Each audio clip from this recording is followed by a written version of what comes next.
Hello, hello. This is Kim Addis, and I'm the president and founder of Frame of Mind Coaching. And I want to welcome you to the Frame of Mind Coaching podcast, where we get a volunteer who's willing to get coached live and in person right on the podcast. Today, I want to introduce you to my guest. Her name is Sharon Vinderine. Did I say it right, Sharon? You did indeed. And Sharon and I are actually friends. We know each other. We're part of a group called PEO where we're in a mastermind together. So Sharon, I'm actually thrilled that you're here, and I'm blown away that you decided to raise your hand and volunteer. So welcome. Thank you very much. I hope I'm not going to regret volunteering. I don't know, online counseling, but let's give it a try.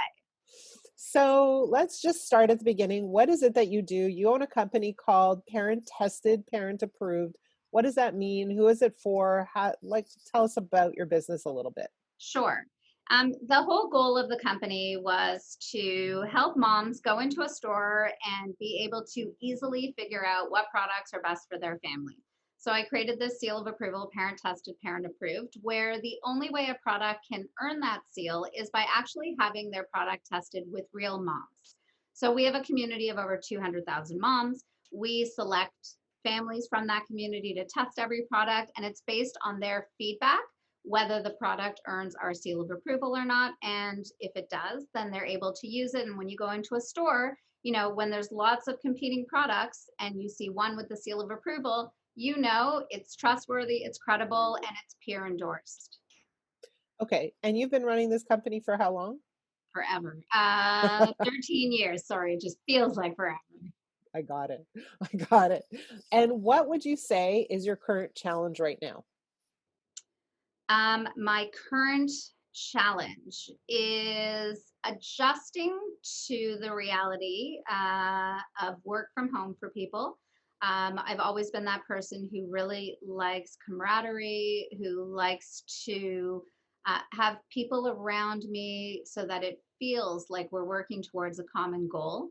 And now I'm understanding that in order to hire new people, I'm going to have to shift that mindset to allow them to work from home and try and figure out what that new culture is going to look like with people in the office and people working from home.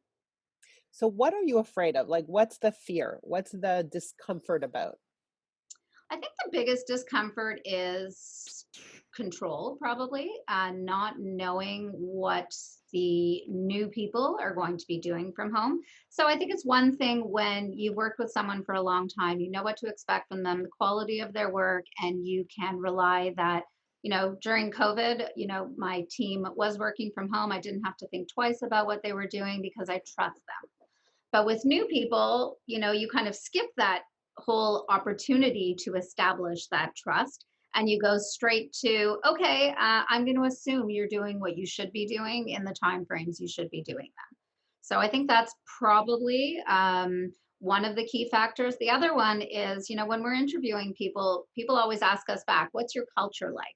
Well, we're a tiny company. So how do you really establish a culture when you have, few people in the office, a few people working from home? It feels like there's really going to be a big disconnect. So here's what's interesting to me is that, let's say we were to ask you a question before COVID, what was your culture like then? I would say laid back, very casual, kind of water cooler, people hanging around, just joking, everybody kind of supporting one another. Yeah, I would say, although we're 13 years old, our marketing director likes to say we operate like a 13-year-old startup. So kind of the fun atmosphere without the ping pong tables that you would expect at a startup. Okay. So I have a question for you. Why does that have to change? Like, why does that have to be any different? I think human interaction when it's face to face, it has a stronger impact than human interaction via Zoom or phone calls. Okay. But what is, like, I mean, for me, why did you decide before COVID to have a laid back environment? Like, what was that? Usually what we see is owners build cultures that are reflective of them, of their values, of their priorities, of the way that they like to function. Right. Really, like, at the end of the day, that's what it's about. So Yeah, why did you have the desire to create a laid back, fun, easygoing culture? because that's me. So exactly like Exactly. you said, that's me. That's my approach. I don't feel like people work for me; they work with me. I've always been of that mindset. I like the opportunity to be able to thank people personally when they've done something that adds value. Yeah, I think that's just my personality. That's the persona I'd like to portray to our community of 200,000 moms, because I want us always to be relatable. Okay. So I think that that's awesome. Personally, I love that. And I also think that you are coming to the table with a conflict. And the conflict is, how do I be me? How do I be laid back? How do I be casual and easygoing? And how do I hold on to control? And those two things don't necessarily match, right? So you have this like a little bit of an internal battle going on to say, okay, like, here's how I've driven my company all these years. Now things have changed and I don't feel like I have the same level of control as I used to have. Right. And so the question becomes, how do you continue your culture? Because that's an inviting culture for anybody who wants to join your team. And how do I make sure we're moving the needle? How do I make sure we're moving forward? And so I think that very often there's a very big misunderstanding with leaders about how do we make sure people are doing what they need to be doing? Is it by watching over them? Is it by micromanaging them? Is it by even holding them accountable? And I would suggest to you that none of those are relevant in this day and age. Strange, right? Because we think the job that we have as leaders is to hold people accountable. And really, it's not. What we want, what we desperately want, is people who are accountable, right? When people are who are accountable, we don't have to do the job of holding them accountable. So how do we find and create a culture where people are accountable? Right? Really, that's your question. So it's Right. a structural question because Yeah. I think you don't want to throw out the laid back and casual.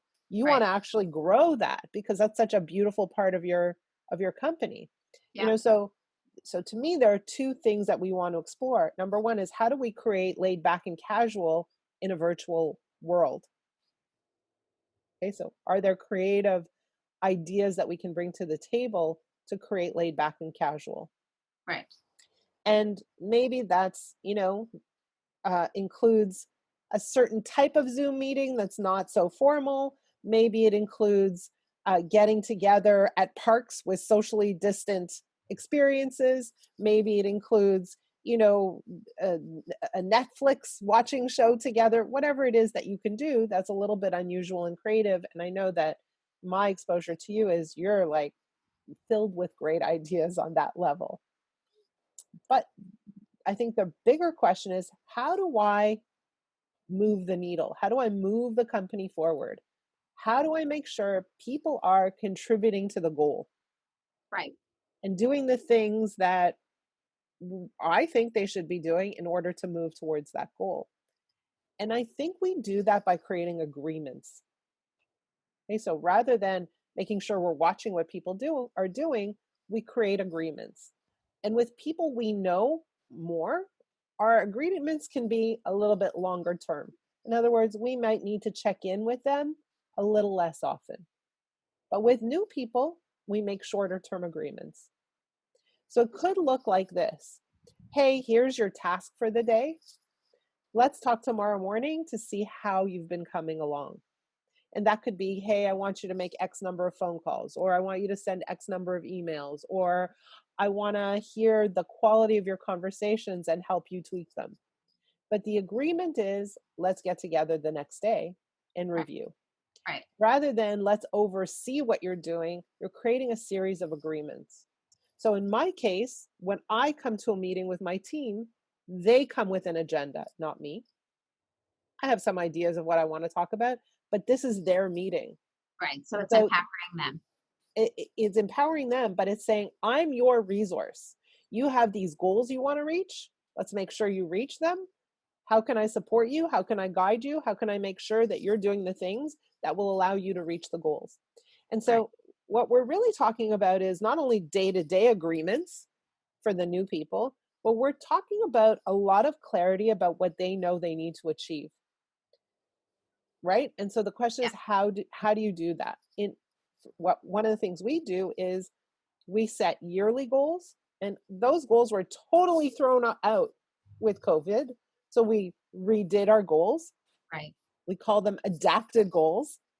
And literally on a quarterly basis, and due to COVID on a monthly basis, we review how we're achieving our goals. And each person on the team has a set of responsibilities that contribute to the goal. And so we check in and see how's it going, what's working, what's not working, and we Right. make adjustments quickly. But the Right. agreement is the goal, Yeah. Yeah, right? and that makes sense. I think the difficulty was that COVID kind of, overnight forced us all to go work from home with companies that had no processes in place for, setting up these types of agreements. There wasn't any time to think about it. And as a result, it required what I don't like, which is some micromanaging because I was constantly on high alert. Is everything getting done? I want to make sure that even though COVID's hit, we're still delivering on client expectations. We are still maintaining sales. So it was a lot more conversations happening because there was no other way to really kind of wrangle it all in and make sure we were where we were supposed to be. Versus in the office, I might pop into someone's office and go, "Hey, how's it going?" for a more casual conversation because I don't like micromanaging. So, having some time now to think about these types of agreements and letting people come in with their own agenda and setting goals together definitely makes sense. Now that it's more cooperative and less, oh my gosh, we have to do this by tomorrow morning. Right. But for me, there's an opportunity to create structures. And those structures are appropriate and applicable whether they're working in the office or outside of the office. And the structure is, okay, as a group, we agree here's our goal, and here's the part that everybody plays in order to reach this goal.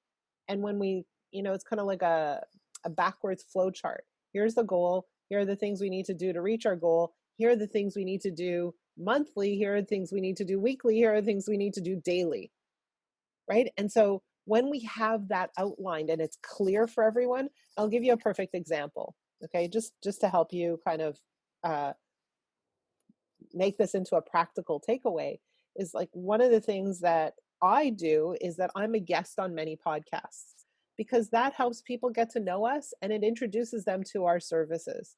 So we have a certain goal in terms of how many podcasts do we want to be on. In order to be on, let's say, 10 podcasts a month, we need to submit, let's call it 40 podcast proposals a month, right? And obviously they don't all unfold in the same month. But now that we know our numbers and our percentages, the person responsible for submitting knows what she needs to do daily, Right. right? So it becomes easier to manage. And Yeah. if we're not getting the results we're looking for, even though we're doing the work, now we kind of look at the month and say, okay, so let's tweak it. What are we doing wrong? Is the proposal need fixing? Are we reaching the wrong people? Do we need assistance? Do we need to maybe send out 60 proposals instead of 40 in order to reach our goal, etc.?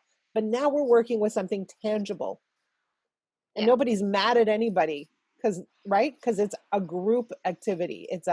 We're working on this together, and if she's doing what she needs to be doing to contribute to this goal. Yeah, and you've set expectations early on so that you don't have to be checking in constantly because they know what's expected of them. It's kind of like with our kids.